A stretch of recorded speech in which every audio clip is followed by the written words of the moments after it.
Hello, and welcome to the first session of the Families Embracing Diversity Conference. We are so glad to have you here.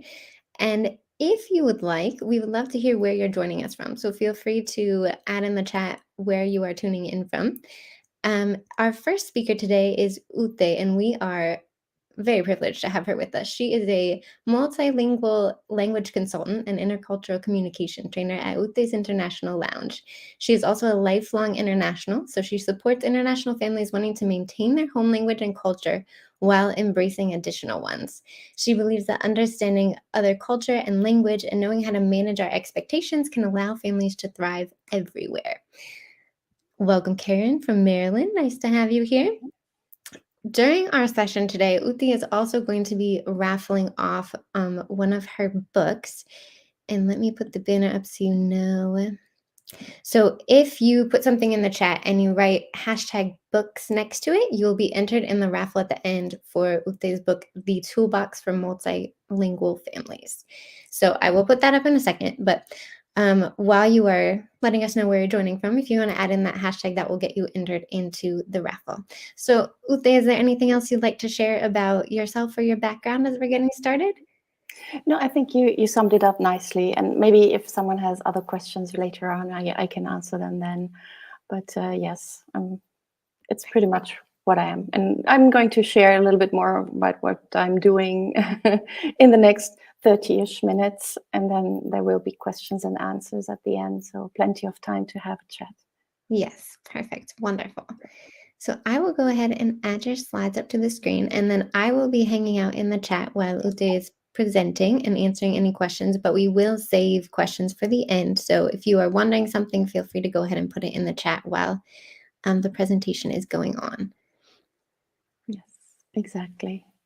So yes, thank you very much, Vanessa, for organizing this conference and for giving me and others the opportunity to share a little bit about what we do and how we do it. And for me today to talk about the importance of embracing not only, but also mentality. This requires actually that we and our children develop an understanding for diversity, ideally in the most natural and spontaneous way, starting from home. But how can we do this? Actually, the best way to tackle a problem or anything is to understand where it comes from, how it is structured, and somehow make sense of it. We all categorize people and situations in a split second.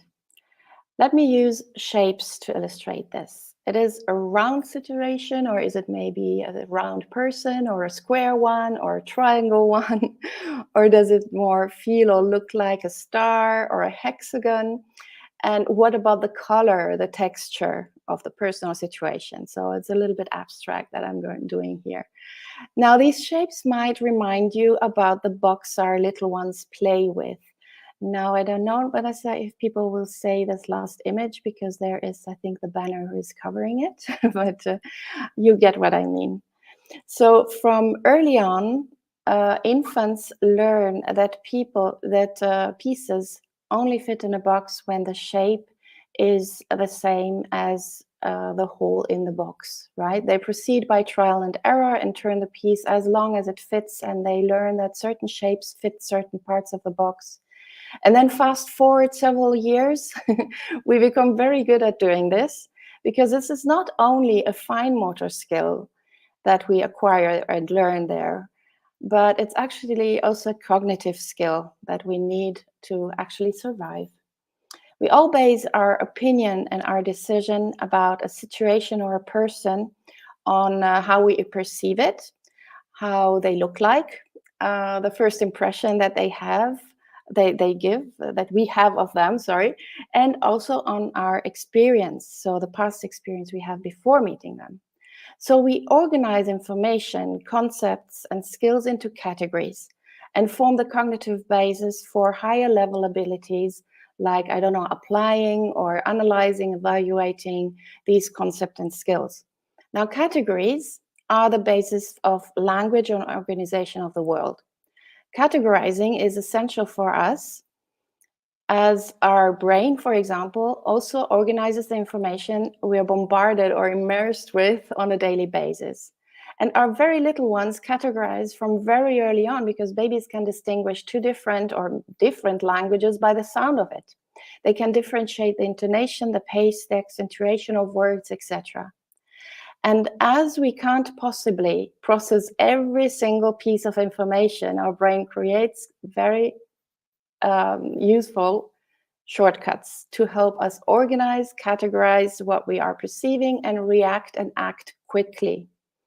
Now, categorization is this process of grouping things together based on shared characteristics and attributes. Now, for example, different bananas, different oranges, different apples, or fruit if you want. And that all based on the size, the shape, the color, the taste, and many other factors. So categorization is a natural and useful cognitive process that helps us to simplify complex information and make sense of the world around us. Now, our brains take pieces of information associated with familiar objects, then they sort it accordingly to the schemas and respond according to how we have been trained to react to that category. Now, biases, on the other hand, are systematic and often unconscious patterns of thinking that can lead to unfair and very inaccurate judgments about individuals, groups, and situations. So they can arise from a variety of factors. Here are just a few of them: the personal experience, the cultural norms, so how we consider people, habits or values, the media, how media portrays people or places or situations, the social conditioning, so how those around us react and act actually, and then the emotions. And the biases can manifest in different ways, like stereotypes, prejudice, discrimination, and microaggressions. But categorization now is not inherently biased, but it can be influenced by biases. And our biases impact our behavior. Now, some of the biases are explicit and others are implicit. Let me just briefly explain what I mean with that. Explicit biases are biases that we are aware of, and it is a demonstration of our conscious preference or aversion towards a person or group or something, like I prefer apples to bananas, for example, okay? We openly express them and share them with others because they are part of our worldview. Now, expressions of this explicit bias can seem innocuous, but can also be discriminatory, harassing, and expressing hate or aversion, for example, against a person or a group of persons, and lead to excluding people, for example. Now, any aspect of an individual's identity can become the target of explicit bias, including, for example, age or gender, ethnicity, sexual orientation, socioeconomic status, or ability. Often these biases are the consequence of a perceived threat. For example, let me make an example. It's a bit funny, but not that much.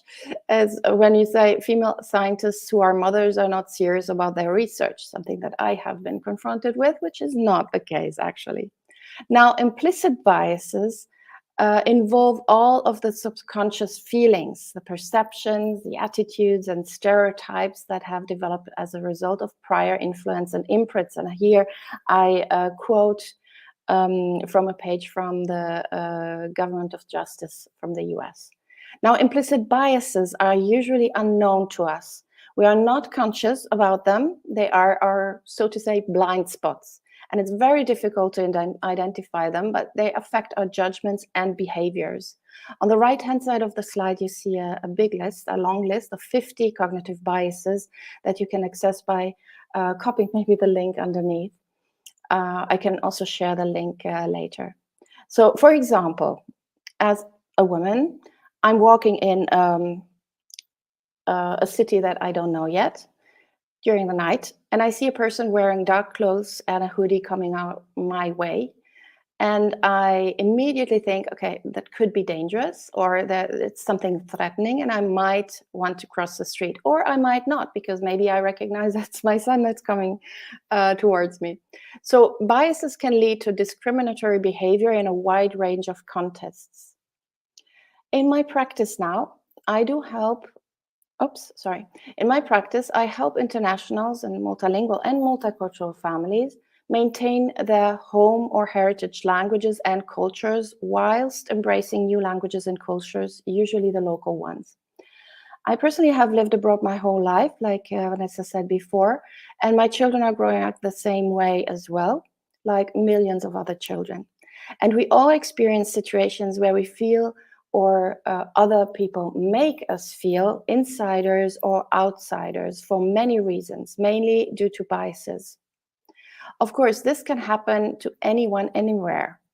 But when we look and sound different over and over again,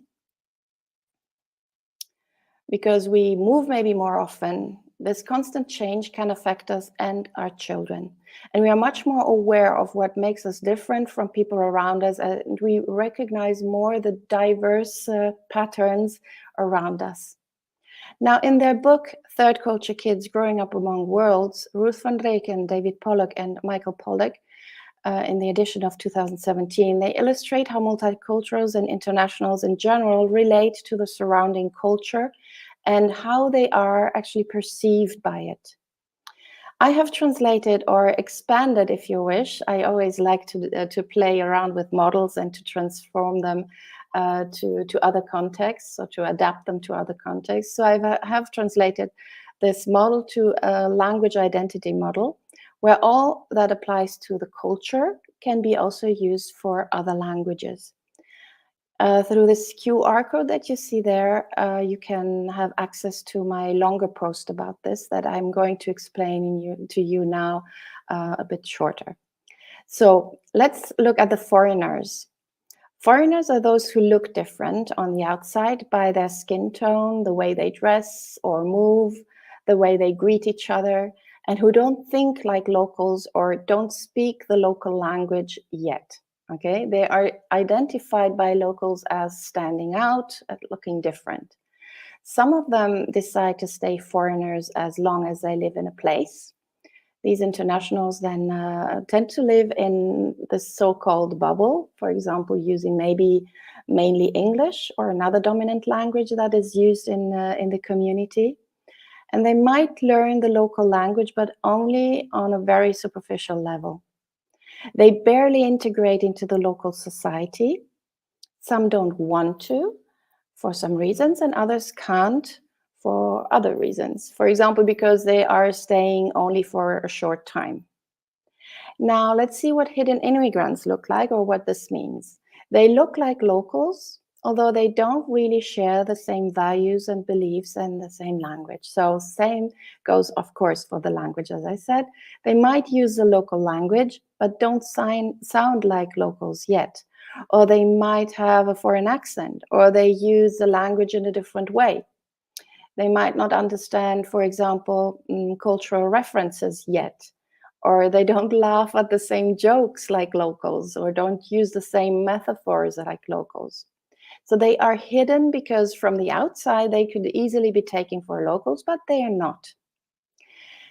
The third group is the adopted ones. The adopted ones think like the locals, but they don't look like locals.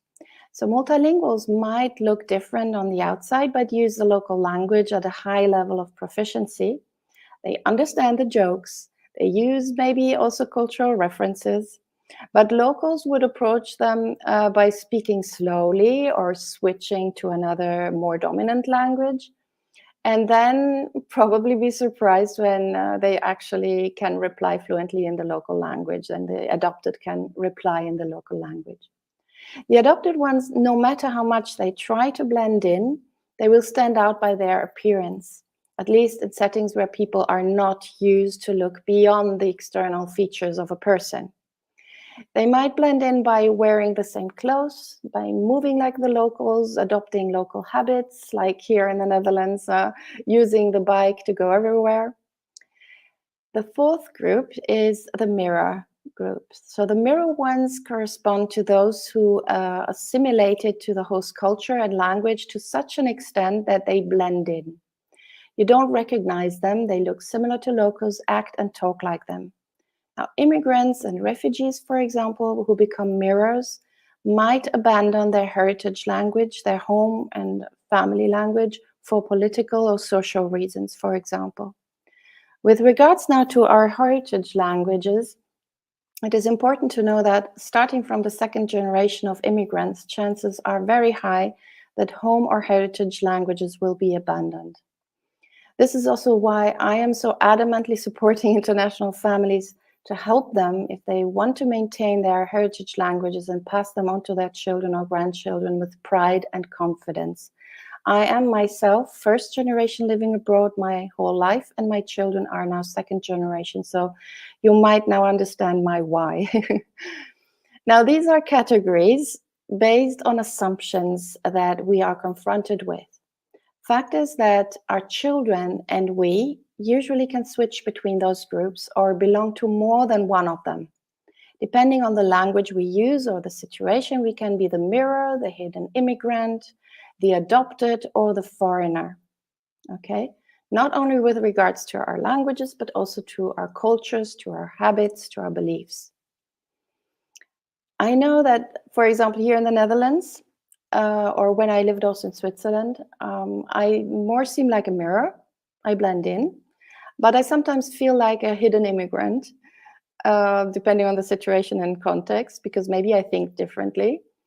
When I lived in Italy, I was more an adopted one, although I grew up there, but and I speak the language very fluently. My features didn't tick the box of a local. So let us know in the comments also if any of these identities resonate with you exactly.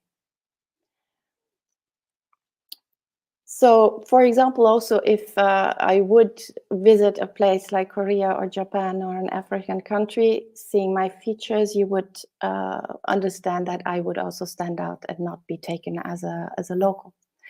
So the same way, I can also be a hidden immigrant in any group, just because I think and use the language differently than others in the group. And like, for example, in a parents group at our school, I can be part of any of the other groups as well. I invite you now, like Vanessa suggested with a banner, to think about everyday situations. When do you feel more a hidden immigrant or a foreigner or a mirror or an adopted person? Now, multilinguals and multiculturals thrive in what is called the, so to say, interstitial culture or place. And here, once again, I translated Ruth van Reken and David Pollock's third culture model into a third language model with a focus on languages, or where third languages is not meant in a chronological or hierarchical way. Neither does the third culture mean that. So to explain this, the home culture or cultures can be one or more. Yeah, it's the cultures of our parents. If both parents come from different backgrounds, so that would be two. Maybe there is another one because one of the parents has two cultures already, or both of them have two, so we have four. So you can add more. And then on the right hand side, the host culture is the one of the place that we grow up in, or the places, plural, where we grew up in. So we would thrive in the interstitial place or group. It is the one that we might find in between home and school, society, work. It's where our different cultures overlap. That is where we can use all our languages, where they are valued and accepted, where our cultures, our beliefs, our ways of doing things are accepted and not taken as or considered as strange or standing out. The QR code that I have on the right-hand side leads you to a post where I explain this more in detail and make also more examples. Now, in an ideal world, all our languages and cultures would be seen and valued everywhere, right? But we know that this is, not the case.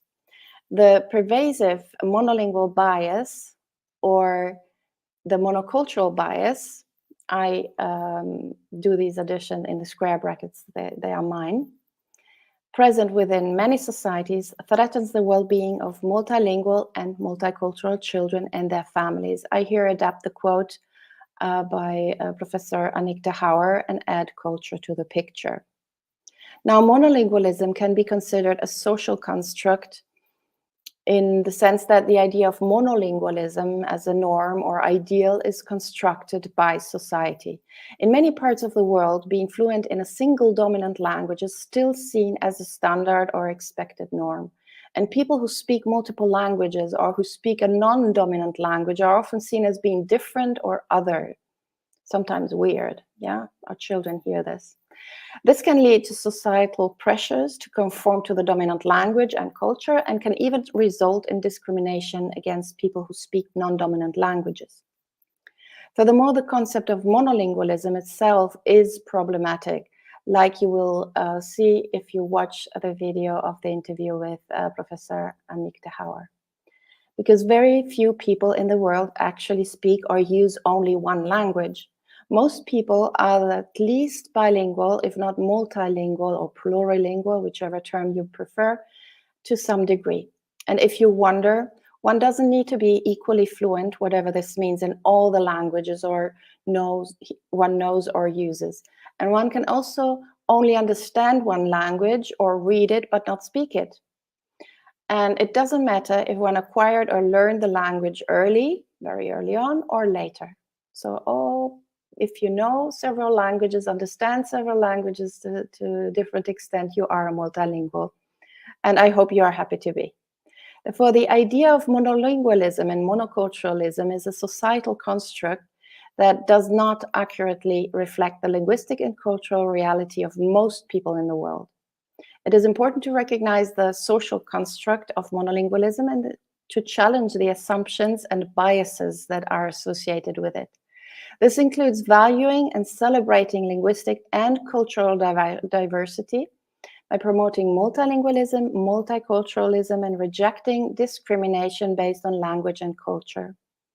Now, I invite you to also watch the interview we did, I just said it before, we did with Annick de Houwer.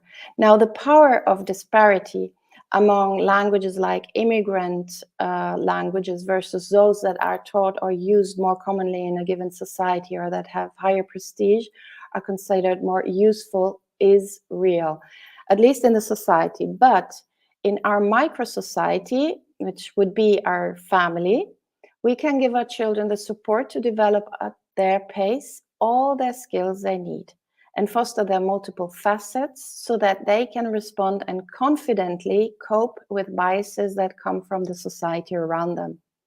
Now, many parents ask me what will happen to their children's identity when they grow up, immersed into multiple worlds and switching back and forth between them every day and using different languages. Now, like Norton emphasizes in her studies, identity is dynamic and constantly changing.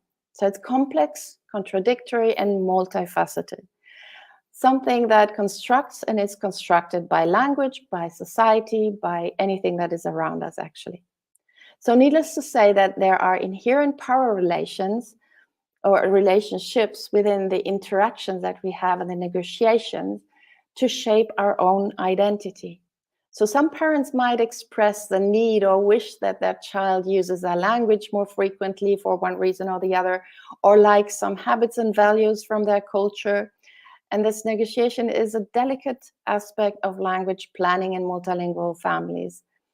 And when considering multilingual identity and the multiple negotiation involved within and across languages and cultures in our family, the most important aspect for a healthy language and culture environment at home is that all languages and dialects and sign languages are equally welcomed and supported, that there is no hierarchy. And here I invite you again to watch these interviews we did with Ulrike Jessner, Larissa Aronin, where they describe that the dominant languages in our family and in our life can change over time. And also the interview where Nair Ibrahim explains her tripartite framework of identity formed by person, place, and experience. Now, at least in our micro-society or family, we should create a place where everyone embraces each other's languages and cultures. And this is why I support the families set very realistic goals when it comes to their languages and cultures and help them make sure to avoid any bias related to them and move away from a binary perspective of us versus them, and foster our agency actually, and our children's agency, our attitudes that are so crucial in forming self-confidence, a sense of belonging, as well as resilience. Because if at home in our family all languages are valid, have equal rights to be used and fostered, we create an environment of inclusion. And our children will be confident in using their languages and cultures and embracing the multiple facets of who they are and how they express themselves. When our children know that at least at home they are safe no matter what, they can develop the necessary resilience to face the world, And they develop the pride also of being who they are and wherever they are. This is what I encourage parents to do in any consultations that I have. See my website, and also you can access my courses through this code. I also invite parents very often to visualize a little bit around them how their languages and cultures are represented at home and in the community they live in. Now, many want to make sure that we may want to make sure that our children are seen and valued where they spend most of their time, let's just say at school. And I refer here to an organization that is called Language Friendly School, that supports schools that allow other languages to be used on the school premises and in class, implemented practically through effective practices. Because if we are not allowed, encouraged, and supported to be who we are, what language we use and like, we are subjected to the opinion and influence of others. And our children that are growing up and trying to find their place in the world are very, are very sensible about that. So I always invite parents to see their children as individuals, even twins. I have twins, but they are very, very much not alike. So to see the children as who they are, with their preferences, tastes, paces of developing skills, and their language preferences, like I said before. Our children who grow up abroad might feel more at home in another language and culture than we do or did, but that is not their problem. It's the problem of who is expecting them to be different from what they are. So we sometimes feel or are required by others to choose one or of our cultures and languages, and others might doubt or question or even refuse our belonging. They tell us that we are neither one nor the other. You are no German nor Italian. You don't look like that. You don't speak the same way, etc. But this subtractive way of thinking not only hurts us, it reduces us to facets of what we actually are. And instead, I invite you to change the language or the narrative and think in an additive way. We are not only, but also. So try to do this for your languages, for all your skills, actually, for anything. And invite also your children to list up the many languages they use, the cultures they like, the skills they are very proud of. For example, in a portrait. Here I have an example, and the QR code leads you to another post on my site. So you can ask them, where do you feel your language? Where do you feel your culture? Or a particular skill that you have? What parts of your body are important to do drawing, to playing an instrument, to doing a sport, anything? So the same way Professor François Grosjean pointed out more than 40 years ago already, that a bilingual is not two monolinguals in one, but a great mix of them, and compared bilinguals with hurdlers. And here I would like to quote him. Hurdlers blend two types of competencies, that of high jumping and that of sprinting, into an integrated whole. When compared individually with sprinters or high jumpers, hurdlers meet neither level of competence. And yet, when taken as a whole, hurdlers are athletes in their own right. No expert in track and field would ever compare hurdlers to sprinters or high jumpers, even though the former blend certain characteristics of the latter two. And to continue this, for multilinguals or those who have multiple languages and cultures, we can say multilinguals are like a triathlon or a decathlon athletes who are multi-competent in different disciplines. Fact is that we and our children are multi-competent multilinguals, using here the term coined by Li Wei and Vivian Cook, or multilinguals or multiculturals, actually. So when others ask us to choose one or only one of our multiple facets, we can respond, what makes you think I'm only one? I can do, and you list all your skills. And the same way I can, I don't know, play the guitar and the piano and the drums. I'm German, I'm Dutch, I'm English, Italian, French, and add whatever language, culture, or skill you want. So, and as maintaining our languages abroad is one of the most difficult aspects when raising multicultural and multilingual children, Annalisa Miranda, who is an EAL teacher in an international school in Ghent, and I wrote the Toolbox for Multilingual Families with activities and games to foster our home languages in our 0 to 15 plus year olds, focusing on understanding, speaking, reading, and writing. And all this in an enjoyable way. At Activities for Multilingual Families, a YouTube channel that you are led there by the QR code on the bottom right, with Yoshito Darmon Shimamori and previously also with Annalisa Miranda, we share videos about activities and games for children of all ages. Make sure to check it out. Now, thank you very much for following the live now, up till now. And I'm now happy to offer 2 copies of the Toolbox for free today with the raffle that I think Vanessa is going to start now, or she started already. I'm happy to send them to you if you wish signed copies. And if you watch the recording, you can download the digital version of the Toolbox for free on May the 1st, 2023. And now it's your turn to ask questions and share your experiences and your thoughts about being not only, but also in the comments. Thank you very much. Thank you, Vanessa. Thank you so much for all of this valuable information. I love your explanation of identity and the different categories that often we fit into depending on where we are. I'd never thought of it that way. That was wonderful. So be sure to add any questions you might have in the chat and use that hashtag book if you'd like to be entered into the raffle. It looks like there's a pretty good chance of winning at the moment because I don't see a ton of hashtags. So use them if you're interested in getting a free copy of the book. While we're waiting for people to add questions, and I thought of a few questions, if you don't mind. Yes, no, sure. So you mentioned in a couple times about parents have expectations of their kids speaking their heritage language or using their heritage language, and sometimes kids, I want to say reject that, but are reluctant to do that.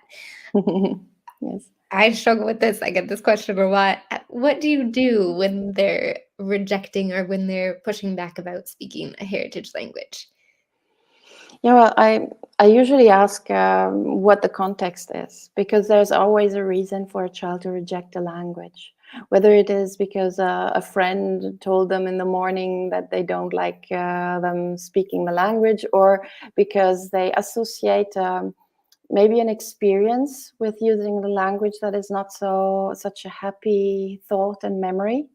There are always reasons for them to reject the language. I wouldn't say reject, it's a continuum. They start like using it less and less and less, and then at some point we realize that they're barely using it, and we start to worry. But usually there are signs for this. And there are also certain contexts, for example, when children are exposed to bigger changes in their life. Maybe we don't realize it, but maybe because a friend is not their friend anymore or whatever, there can be affecting their use of languages. So that can be one of the reasons, or many reasons actually, or a change in the family, a sibling that just arrived or something else can completely, change their attitude towards anything, not only language, maybe also a certain routine. So language is only a symptom for something, or the change of language use is usually a symptom for something else that might be going on. So I tend to look at the whole system, let's just say the whole family, the situation, since when is this happening, Is it something that is affecting others in the family or not? To what extent? So it depends on many factors. So it's not so much about focusing on the language and speaking, but looking at the bigger picture and figuring out I what think, else is going on. Is that yes, what you're saying? yes. Okay, It's that a makes little bit, yes, trying to figure out where the problem comes from and then address the problem if it's really a problem, if it's not temporary thing where you can say, okay, now it's getting better in the weekend, so I don't need to worry. But if it's really a problem and you find it frustrating for yourself or it's really affecting someone, then you take action. And then there are different strategies to make the use of the language a little bit more enjoyable, not too daunting for the child. Sometimes it's just because the child doesn't have the words yet to express their thoughts, or they struggle because they are thinking about things to say and it comes out in the other language much quicker than in the home language. And then we need to support the child and give them a little bit more time to think, help them find the right words. And we can do that through these activities that we share in the book or in the videos on our website, on our YouTube channel. So there are many ways to make the use of our home languages more enjoyable and richer for our children so that they can use it and feel confident again to use it. That's a great point. I love this comment from Irina that she has adult students who are learning Russian as a heritage language. So even if your kids, Yes. it's a journey. It doesn't have to happen when they're when they're children. It can happen later on. Absolutely, yes. It can happen at any stage, and it's very important. Thank you very much, Irina, for saying this, because many parents think, oh well, if I didn't transmit my heritage language before my child turned, I don't know, 10 or so, it's too late. It's never too late. Yeah. It might take a little bit longer and you might not achieve a certain level of proficiency, but you never know. I had my oldest student for Italian was 65, and within 5 years he was able to read the libretti for operas, because this was what he was very passionate about. So That's amazing. if you have a goal, I think nothing can stop you. That is amazing. Yes. We've got about 2 minutes before I'm going to run Okay. the raffle. So if you are interested in winning a free copy of the book, feel free to use that hashtag book in the comments. And Library from Multilingual said he already has that book and it's full of useful tips and ideas. So you definitely don't want to miss out on that opportunity. Thank you. Let's see if I have any quick questions. This might be quick, it might not be, but you Mhm. mentioned a space where your kids and your family can be themselves, speak their language, their culture, um, just be themselves. Is that a space? Is that just your home? Is that a space you intentionally create? How do you find that space? It sounds beautiful. I think you need to create that space, yes. But it's the space at home. You can also create it outside of home by maybe creating a play group or a group where you meet other families that think alike, where you can use your languages and where, I don't know, eating the dishes that you eat at home doesn't seem awkward to others. You know, all these little things that make you feel standing out and not being part of the broader society or group that you usually are in. So anything that makes you and your children feel seen and accepted as what you are is what you can create at home. I always say it's easier at home because usually we don't have huge families. I mean, we're not talking about 100 people, okay? But so we can sit down and we can work as a team. Yeah, I usually consider a family like a team where everyone is trying to support each other without prejudice or others, or where you try to avoid prejudice and biases. But we all have biases. We all have this. So it's something to just acknowledge and try to not make it become a problem or something that hinders communication and living together in a harmonious way. Mm-hmm. Yes. Perfect. Thank you so very much. Okay. So I just ran the raffle in the background, and the winners for the 2 copies are Christina Sharp and Irina. Mhm. So Christina and Irina, what you can do is you should have an email from me in your email inbox. Just reply to that email saying, "Hey, I won Ute's book," and I will forward that over to Ute so she can get you that copy. Yeah. So Irina and Christina, congratulations, and thank you You're so very welcome. much, Ute, for being here and for sharing all of this amazingly valuable information.